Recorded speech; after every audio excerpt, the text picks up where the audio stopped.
Students, நம்ம last class solubility அப்படின்னா என்ன, அந்த solubility அஃபெக்ட் பண்ணக்கூடிய ஃபேக்டர்ஸ் என்னென்ன அப்படிங்கிறது பார்த்தோம். லாஸ்ட் கிளாஸ் கரைதிறன்னா என்ன, கரைதிறனை பாதிக்கும் காரணிகள்னா என்னென்ன அப்படிங்கிறது பார்த்தோம். இப்போ கான்சன்ட்ரேஷன் ஆஃப் எ சொல்யூஷன், கரைசலின் செறிவு அப்படின்னா என்ன அப்படிங்கிறத பார்க்கலாம். கான்சன்ட்ரேஷன் அப்படிங்கிற அந்த டேர்ம் எதுக்காக யூஸ் பண்றோம் அப்படின்னா, ஒன் சொல்யூஷன்ல எவ்வளோ அமௌண்ட் ஆஃப் சொல்யூட் இருக்கு அப்படிங்கிறத டினோட் பண்றதுக்காக யூஸ் பண்ணக்கூடிய டேர்ம் தான் கான்சன்ட்ரேஷன். ஒரு கரைசல்ல கரைபொருள் எவ்வளோ இருக்கு அப்படிங்கிறத குறிப்பிட்டு சொல்வதற்காக பயன்படுத்தக்கூடிய வார்த்தையை தான் செறிவு அப்படின்னு சொல்லுவோம். அப்ப அந்த கான்சன்ட்ரேஷன் ஆஃப் எ சொல்யூஷன் அப்படிங்கறத எப்படி டிஃபைன் பண்ணலாம் அப்படின்னா, concentration of a solution may be defined as the amount of solute present in a given amount of solution or solvent. அதாவது one solutionல எவ்வளோ amount of solute present ஆயிருக்கு அப்படிங்கறத define பண்ணி சொல்றத தான் concentration of solution அப்படின்னு சொல்லுவோம். கரைசலின் செறிவு அப்படிங்கிறது என்ன அப்படின்னா, ஒரு கரைசல் அல்லது கரைப்பானில் கரைந்துள்ள கரைபொருளின் அளவை தான் கரைசலின் செறிவு அப்படின்னு சொல்லுவோம். அப்ப அந்த கரைசலின் செறிவை அளவிடுறதுக்கு பல முறைகள் இருக்கு. அதுல கன அளவு சதவீதம், நிறை சதவீதம், இந்த ரெண்டையும் பயன்படுத்தி கரைசலின் செறிவை எப்படி கணக்கிடலாம் அப்படிங்கறத இப்ப பார்க்க போறோம். கான்சன்ட்ரேஷன் ஆஃப் எ சொல்யூஷனை மெஷர் பண்றதுக்கு டிஃபரெண்ட் மெத்தட்ஸ் இருக்கு. அதுல mass percentage and volume percentage use பண்ணி கான்சன்ட்ரேஷன் ஆஃப் சொல்யூஷனை எப்படி கால்குலேட் பண்ணலாம் அப்படிங்கறத இப்ப பார்க்க போறோம். சோ அதுல ஃபர்ஸ்ட் ஒன் மாஸ் பெர்சன்டேஜ், நிறை சதவீதம் அப்படின்னா என்னங்கறத பார்க்கலாம். ஒரு கரைசலில் கரைந்துள்ள கரைபொருளின் நிறையை சதவீதத்தில் குறிப்பிடுவதை தான் நிறை சதவீதம் அப்படின்னு சொல்லுவோம். ஒன் சொல்யூஷன்ல பிரசன்ட் ஆயிருக்கக்கூடிய சொல்யூட்டோட மாச பெர்சன்டேஜ்ல டிஃபைன் பண்ணோம் அப்படின்னா அதை தான் மாஸ் பெர்சன்டேஜ் அப்படின்னு சொல்லுவோம். ஸோ மாஸ் பெர்சன்டேஜ், நிறை சதவீதத்தை எந்த வகையான கரைசல்ல நம்ம குறிப்பிட்டு சொல்ல முடியும் அப்படின்னு பார்த்தோம்னா, solid in liquid type of solution, திரவத்தில் திண்மம் கலந்த கரைசல்ல நிறை சதவீதம் அப்படிங்கறத நம்ம குறிப்பிட்டு சொல்ல முடியும். சோ அப்ப அந்த நிறை சதவீதத்தை கணக்கிடுவதற்கான வாய்ப்பாடு ஃபார்முலா என்ன அப்படின்னா, நிறை சதவீதம் ஈக்குவல் டு கரைபொருளின் நிறை பை கரைசலின் நிறை இன்டு 100.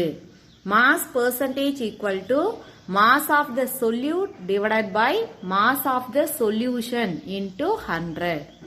ஆர் அதர்வைஸ் இந்த ஃபார்முலாவை வேற எப்படி நம்ம சொல்லலாம் அப்படின்னா, mass percentage equal to mass of solute divided by mass of the solute plus mass of the solvent into 100 அப்படின்னு டிஃபைன் பண்ணலாம். நிறை சதவீதம் அப்படிங்கிறது, நிறை சதவீதம் ஈக்குவல் டு கரைபொருளின் நிறை பை கரைபொருளின் நிறை பிளஸ் கரைப்பானின் நிறை இன்டு 100 அப்படிங்கிற வாய்ப்பாடை பயன்படுத்தி நம்ம கண்டுபிடிக்க முடியும். நிறை சதவீதம் அப்படிங்கறத குறியீடுல எப்படி நம்ம டிஃபைன் பண்ணலாம் அப்படின்னு பார்த்தோம்னா, W by W, weight by weight அப்படிங்கிற அந்த சிம்பிள்ல நம்ம மாஸ் பெர்சன்டேஜ டிஃபைன் பண்ணலாம்.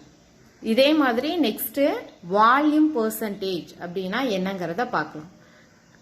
கன அளவு சதவீதம். ஸோ வால்யூம் பெர்சன்டேஜ் அப்படிங்கிறது என்ன அப்படின்னா, ஒன் சொல்யூஷன்ல பிரசன்ட் ஆயிருக்கக்கூடிய சொல்யூட்டோட வால்யூமை பெர்சன்டேஜ்ல எக்ஸ்பிரஸ் பண்ணோம் அப்படின்னா அதை தான் வால்யூம் பெர்சன்டேஜ் அப்படின்னு சொல்லுவோம். ஒரு கரைசலில் கரைந்துள்ள கரைபொருளின் கன அளவை சதவீதத்தில் குறிப்பிட்டோம் அப்படின்னா அதை தான் கன அளவு சதவீதம் அப்படின்னு சொல்லுவோம். அப்ப இந்த கன அளவு சதவீதத்தை எந்த வகையான கரைசல்ல கண்டுபிடிக்கலாம் அப்படின்னா, திரவத்தில் திரவம் கலந்த கரைசல்ல கன அளவு சதவீதத்தை எளிமையா கண்டுபிடிக்க முடியும். Liquid in liquid type of சொல்யூஷன்ல வால்யூம் பெர்சன்டேஜை ஈஸியா கால்குலேட் பண்ணலாம். ஸோ அப்ப அந்த வால்யூம் பெர்சன்டேஜ் அப்படிங்கிறது டெம்பரேச்சரை இன்க்ரீஸ் பண்ணும்போது என்னவாகும் அப்படின்னா டிக்ரீஸ் ஆகும். ஸோ டெம்பரேச்சரை இன்க்ரீஸ் பண்ணோம் அப்படின்னா வால்யூம் பெர்சன்டேஜ் அப்படிங்கிறது டிக்ரீஸ் ஆகும். வெப்பநிலையை அதிகரிச்சோம் அப்படின்னா கன அளவு சதவீதம்ங்கிறது என்னவாகும் அப்படின்னா குறையும். ஏன் அப்படின்னா திரவம் அப்படிங்கிறது விரிவடைகிறதுனால வெப்பநிலை அதிகரிக்கும் போது கன அளவு சதவீதம்ங்கிறது குறையும். இப்ப அந்த கன அளவு சதவீதத்தை வாய்ப்பாடு வடிவில் சொல்லும் போது கரைப்பொருளின் கன அளவு பை கரைசலின் கன அளவு இன்டு 100 அல்லது கன அளவு சதவீதம் ஈக்குவல் டு கரைப்பொருளின் கன அளவு பை கரைப்பொருளின் கன அளவு பிளஸ் கரைப்பானின் கன அளவு into 100. Volume percentage equal to volume of the solute divided by volume of the solution into 100 or volume percentage equal to volume of the solute divided by volume of the solute plus volume of the solvent into 100 அப்படிங்கிற இந்த ஃபார்முலாவை use பண்ணி நம்ம calculate பண்ணலாம். So இப்போ next problem எப்படி பார்க்கலாம் அப்படி calculate the mass percentage of 5 gram of sugar in 100 gram of solution. So இந்த questionல mass percentage calculate பண்ண சொல்லியிருக்காங்க. given value mass of solute sugarங்கிறத தான் நம்ம solute எடுத்துக்கிறோம் 5 gram mass of solution 100 gram கொடுத்திருக்காங்க. so அப்ப mass percentage கான formula mass of solute divided by mass of solution into 100. so இங்க mass of solute ஓட value நமக்கு 5 gram solution ஓட value 100 gram into formula இருக்கக்கூடிய 100. so கிராம்க்கு கிராம் கேன்சல் பண்ணிட்டு 100க்கு 100 கேன்சல் பண்ணோம் அப்படின்னா 5%. அப்ப 5 gram of sugar 100 gram of solutionல எவ்வளவு percentage dissolve ஆயிருக்கு அப்படின்னா 5% dissolve ஆயிருக்கு. சேம் இதே மாதிரி வால்யூம் percentage எப்படி கால்குலேட் பண்ணலாம்ங்கறத பார்க்கலாம். calculate the volume percentage of 10 ml of ethanol in 90 ml of water. so இங்க given value volume of ethanol எத்தனால்ங்கிறத நம்ம சொல்யூட்னு எடுத்துக்கிறோம் 10 ml வால்யூம் ஆஃப் வாட்டரை சால்வெண்ட்னு சொல்வோம். ஸோ 90 ml கொடுத்துருக்காங்க. வால்யூம் பெர்சன்டேஜ் கால்குலேட் பண்றதுக்கான formula volume of solute divided by volume of solute plus volume of solvent into 100. Volume of solute எவ்வளோ அப்படின்னா 10 ml divided by volume of solute 10 ml plus volume of solvent 90 ml into 100. டினாமினேட்டர்ல இருக்கக்கூடிய 10 ml plus 90 ml add பண்ணோம் அப்படின்னா 100 ml. so 10 ml divided by 100 ml into 100. யூனிட்டை cancel பண்ணிட்டு 100க்கு 100 cancel பண்ணோம் அப்படின்னா ரிமைனிங் ஆன்சர் 10%. so அப்ப 10 ml of ethanol 90 ml of waterல எவ்வளவு percentage dissolve ஆயிருக்கு அப்படின்னா 10% dissolve ஆயிருக்கு. so இப்ப volume percentage and mass percentage எப்படி கால்குலேட் பண்ணலாம் அப்படிங்கறது பார்ப்போம். Next, hydrated salts and water of crystallization. நீர் ஏறிய உப்புக்கள் மற்றும் படிகமாக்கல் நீர் என்னங்கறத பார்க்கலாம். அயானிக் சப்ஸ்டன்ஸை வாட்டர்ல டிசால்வ் பண்ணும்போது அயானிக் சப்ஸ்டன்ஸ்ல இருக்கக்கூடிய அயான்ஸ் வாட்டர் மாலிகுலை அப்சர்வ் பண்ணி கெமிக்கல் ரியாக்ஷனை ஃபார்ம் பண்ணும். அதை தான் ஹைட்ரேஷன் அப்படின்னு சொல்லுவோம். அயனி சேர்மங்களை நீரில் கரைக்கும் போது அந்த சேர்மங்களில் இருக்கக்கூடிய அயனிகள் நீரை கவர்ந்து பிணைப்பை ஏற்படுத்தும். அதை தான் நீரேற்றம் அப்படின்னு சொல்லுவோம். ஸோ அந்த மாதிரி நீரை கவரும் போது அது படிகமாக மாறும். படிகமானா கொஞ்சம் இறுகிய நிலைக்கு மாறும். அதை தான் நம்ம என்னன்னு சொல்லுவோம் அப்படின்னா படிகமாக்கல் அப்படின்னு சொல்லுவோம். ஸோ அப்போ அந்த அயனி சேர்மமானது எத்தனை நீர் மூலக்கூறுகளை கவர்ந்து படிகமாக மாறுதோ அதை தான் அந்த சேர்மத்தினுடைய படிகமாக்கல் நீர் அப்படின்னு சொல்லுவோம். அந்த மாதிரி படிகமாக்கல் நீரா மாறும்போது உருவாகக்கூடிய உப்பை தான் நீரேறிய உப்பு அப்படின்னு சொல்லுவோம். அயானிக் காம்பவுண்ட் வாட்டர் மாலிகுலை அப்சர்வ் பண்ணும் ரியாக்ஷனை ஹைட்ரேஷன் அப்படின்னு சொல்லுவோம். ஸோ அந்த மாதிரி வாட்டர் மாலிகுலை அப்சர்வ் பண்ணும்போது அது கிறிஸ்டலா மாறும். கிறிஸ்டலா மாறுறப்ப எத்தனை வாட்டர் மாலிகுல் எவ்வளோ நம்பர் ஆஃப் வாட்டர் மாலிகுலை அப்சர்வ் பண்ணி அது கிறிஸ்டலா மாறுது அப்படிங்கறத தான் வாட்டர் ஆஃப் கிறிஸ்டலைசேஷன் அப்படின்னு சொல்லுவோம். ஸோ எவ்வளோ நம்பர் ஆஃப் வாட்டர் மாலிகுலை அப்சர்வ் பண்ணி அது வாட்டர் ஆஃப் கிறிஸ்டலைசேஷனா மாறி இருக்கோ அதை தான் அதர்வைஸ் என்னன்னு சொல்லுவோம் அப்படின்னா ஹைட்ரேட்டட் சால்ட் அப்படின்னு சொல்லுவோம். ஸோ அப்போ ஹைட்ரேட்டட் சால்ட் அப்படின்னா வாட்டர் மாலிகுலை அப்சர்வ் பண்ணிருக்கு அப்படின்னு அர்த்தம். ஸோ அந்த மாதிரி வாட்டர் மாலிகுலை அப்சர்வ் பண்ண ஹைட்ரேட்டட் சால்ட்டை ஹீட் பண்ணோம் அப்படின்னா அந்த சால்ட்டில் ப்ரெசென்ட் ஆயிருக்கக்கூடிய வாட்டர் மாலிகுல் என்னவாகும் அப்படின்னா எவாபரேட் ஆகும். ஸோ அப்போ ஹீட் பண்ணும்போது ஹைட்ரேட்டட் சால்ட் வாட்டர் மாலிகுலை லாஸ் பண்ணும்.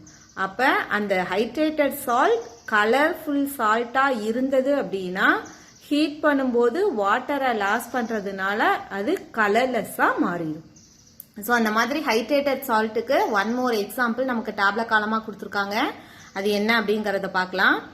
ஸோ இதுல common name, IUPAC name, molecular formula அப்படிங்கிற 3 காலமா கொடுத்துருக்காங்க. அதுல ஃபர்ஸ்ட் ஒன் ப்ளூ விட்ரியால், தமிழ்ல நீல விட்ரியால் அப்படின்னு சொல்லுவோம், அதர்வைஸ் மயில் துத்தம். இதனுடைய IUPAC name copper 2 sulphate pentahydrate. அந்த பிராக்கெட்ல இருக்கக்கூடிய 2ங்கிறது எதுக்காக கொடுத்துருக்காங்கன்னா காப்பரோட இணைதிறன் வேலன்சி, மல்டிபிள் வேலன்சி. காப்பருக்கு 1, 2ங்கிற டபுள் வேலன்சி இருக்கு. அதுல இங்க யூஸ் பண்ணக்கூடிய காப்பரோட வேலன்சி 2. அதனால இங்க பிராக்கெட்ல காப்பர் 2 சல்பேட் அப்படின்னு கொடுத்துருக்காங்க. காப்பர் 2 சல்பேட்டோட ஃபார்முலா CuSO4, பென்டா அப்படின்னா 5, ஹைட்ரேட்ங்கிறது H2O. So CuSO4.5H2O. Blue vitriol அப்படிங்கிற அந்த உப்பானது 5 மூலக்கூறுகளான நீரை கவர்ந்திருக்கு அப்படின்னு அர்த்தம். நெக்ஸ்ட் எப்சம் சால்ட், எப்சம் உப்பு. Magnesium sulphate heptahydrate. Formula magnesium sulphate MgSO4, hepta அப்படின்னா 7H2O. ஜிப்சம், ஜிப்சத்தோட IUPAC name calcium sulphate dihydrate. Calcium sulphate அப்படின்னா CaSO4, டைனா 2, ஹைட்ரேட்னா H2O. Green vitriol, green vitriol பச்சை vitriol, IUPAC name iron 2 sulphate heptahydrate. இங்கேயும் பிராக்கெட்ல 2 எதுக்காக கொடுத்துருக்காங்க அப்படின்னா ஆல்ரெடி காப்பருக்கு சொன்ன மாதிரியே தான் அயன், இரும்பு அப்படிங்கிறது மாறுபடும் இணைதிறன் கொண்டது. இரும்போட இணைதிறன் 2 மற்றும் 3. அதுல இங்க இருக்கக்கூடிய இரும்பினுடைய இணைதிறன் 2, அதனால பிராக்கெட்ல 2ன்னு கொடுத்துருக்காங்க. ஸோ இப்போ அயன் 2 சல்பேட் ஹெப்டா, ஹெப்டானா 7, hydrate H2O. White vitriol, IUPAC name zinc sulphate heptahydrate, ZnSO4.7H2O, ஹெப்டானா 7.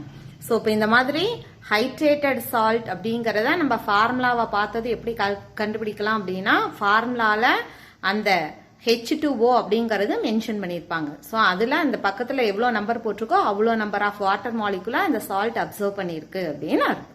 ஸோ இப்போ இது வரைக்கும் வாட்டர் ஆஃப் கிறிஸ்டலைசேஷன் அப்படின்னா என்னங்கிறது பார்த்திருக்கோம். Okay, thank you.